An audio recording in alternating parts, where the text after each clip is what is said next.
বিষাক্ত বা সাধারণ যে কোনো সাপের কামড়ে অসুস্থ রোগীর চিকিৎসা চলছে কালো রঙের আশ্চর্য পাথরে। তাতেই নাকি সুস্থ হচ্ছেন শত শত রোগী।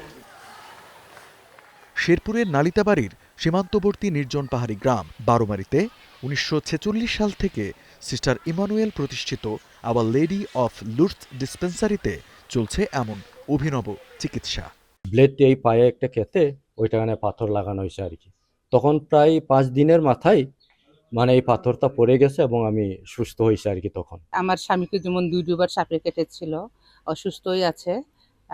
মানে এরকম আর কি না, যদি খুব বেশি বিষাক্ত সাপে যদি কামড় দেয় তো বেশি সময় নেই পাথর পড়ার জন্য। 2 বছর আগে সাপে কাটছিল, তারপরে আমি মিশনে আমার সদস্যগুলো আইনা হেরা তারপরে চিকিৎসা করছে। ডিসপেন্সারিতে কর্মরতদের দাবি আক্রান্ত রোগীর ক্ষতস্থানে এই পাথর আটকে থাকে চুম্বকের মতো। এরপর বিষমুক্ত হলে স্বয়ংক্রিয়ভাবে পড়ে যায় অলৌকিক এই পাথর।